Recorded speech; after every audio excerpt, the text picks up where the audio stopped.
Hi, today I want to talk about an important mental health condition that affects millions of people worldwide. It's called depression. Many people use the word I feel depressed when they're sad, stressed, or disappointed. However, I think the clinical depression is much more than ordinary sadness. It's a medical condition. It affects emotion, thoughts, physical health, behavior, and daily functioning. Depression affects younger people and older people. It ranges from younger to older age. And depression is an experience with a low persistent mood, lack of interest, low motivation, and it affects the relationship, work performance, studies, family life, and physical well-being. So, what are the common symptoms of depression? Symptoms varies from person to person, but commonly includes depressed mood, feeling empty, sad, hopelessness most of the time, loss of interest and pleasure in activities a person used to enjoy, constant tiredness or lack of energy, sleep problems, either sleeping too much or too less, changes in appetite or weight, difficulty in concentrating, and concentration affects the memory, short-term memory, and especially decision-making abilities, feeling guilty, worthless, hopelessness, and physical symptoms like headache, body pain, stomach problems also can be part of depression. Some people think life is not worth living. In severe cases, there are thoughts of self-harm or suicide. So, not everyone who's suffering from depression look depressed or sad. Some people continue to smile, they can function better, but that doesn't mean that they're not depressed. So, what are the factors which are related to depression? Number one is the chemical imbalance in the brain. Then family history or genetics makes a big difference. It increases the risk many folds.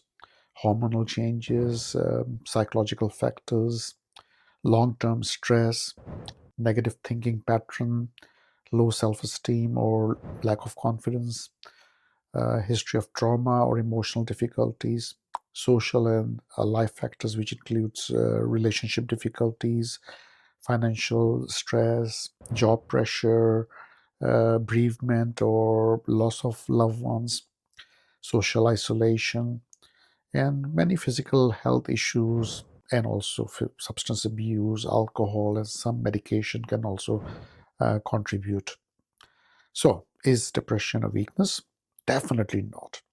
Depression is not laziness, it's not weakness, it's not lack of faith or lack of willpower. Like diabetes, asthma, blood pressure, it is a medical condition and it is an emotional and mental functioning issue, but you can't just snap out of it.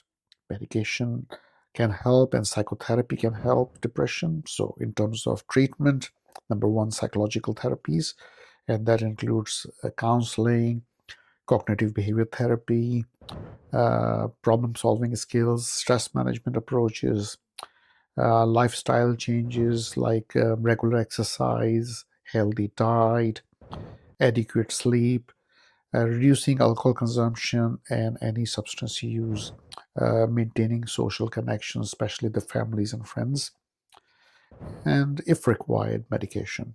And there are antidepressants which are safe and can help depression, but every individual requires a different approach. So, you have to make sure that you see a specialist or a psychiatrist when it comes to a decision making for depression and antidepressants. So, when should someone seek help? If symptoms continues for more than 2 weeks, interferes with your daily life, and if a person experiences thoughts of self-harm, definitely professional help can make a big difference. Early treatment can prevent worsening of symptoms and improve recovery. So my message is, if you're struggling with depression, please seek help.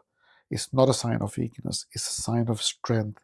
And I think everyone or someone around you who's suffering from depression needs compassion, encouragement, support, and mental health matters. Recovery is possible. And please use that. Attend to a psychotherapist or a psychiatrist if required. Thank you for listening. Stay healthy, stay connected, and take care of your mental health. My name is Dr. Shafiq Yasin. I'm a psychiatrist. Thank you for listening.